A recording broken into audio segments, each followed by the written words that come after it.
everybody, welcome to Freedive Passion. Today I'm going to talk a little bit about mental training for deep diving.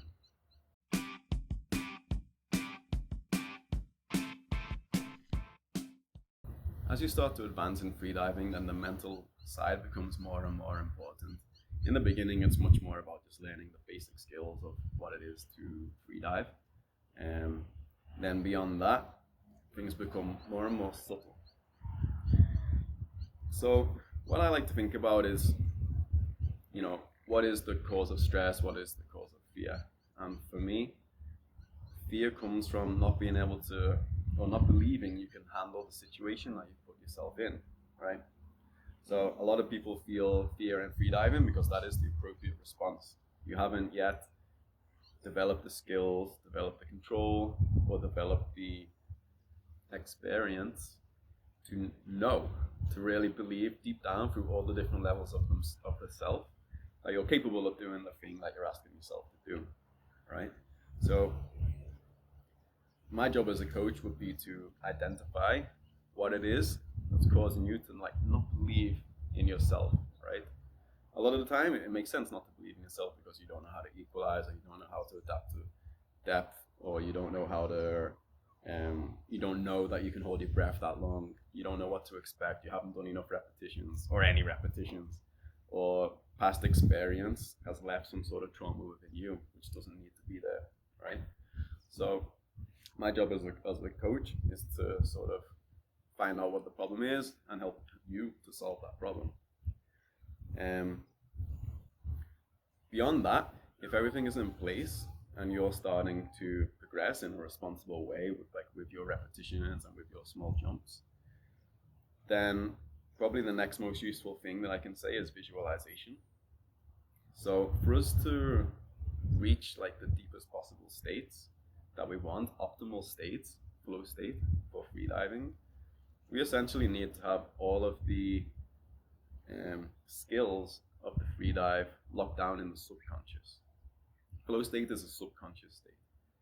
So if we need to make any decisions, if we need to think, that's the conscious mind, and that takes us away from flow. That's burning oxygen, and it's just taken away from the pleasure of the overall experience of the dive.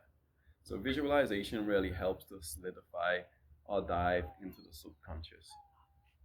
Now, at this level, I start to treat the dive like a meditation, and that's how I teach my people to treat the dive, as a meditation, right? So in meditation, the idea is we hold the focus on one thing for an entire moment, right? And if you're able to do this, then you've achieved the dive correctly, right? You've done a good level of meditation.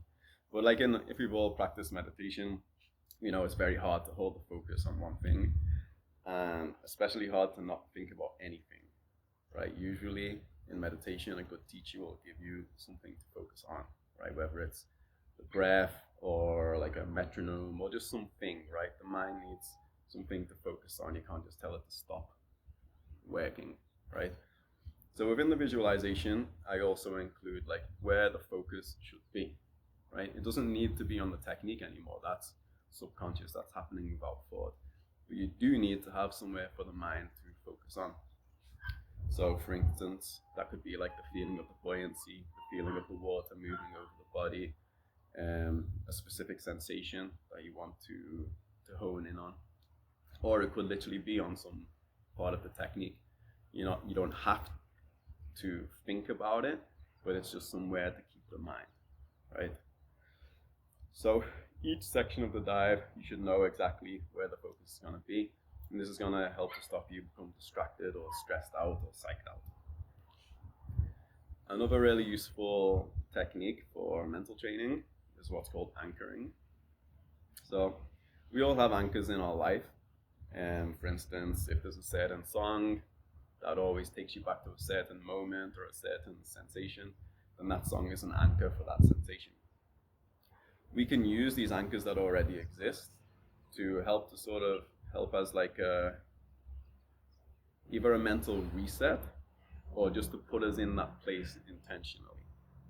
All right, so obviously the sort of state that we would like to achieve in freediving would be relaxed and confident. So we can either create an anchor ourselves, right? By creating this state and then saying a certain word would be like one example of how we could create an anchor. So we would create the state and say this word, let's say Zen, right? And then we create the state again and we say Zen. And we're slowly, by always creating this state and saying this word, we're connecting these two things, anchoring them together, till the point where just saying Zen will create this state for you. And we can use this, for instance, when we hit free fall, you would repeat that word Zen to yourself, and this state should manifest. We can also use it as a mental reset. Let's say something goes wrong in a dive, you solve that problem, and then ideally you'll be able to just go back into flow state. Right? If you did solve that problem, there's no reason why that should start to like snowball and ruin the rest of your dive.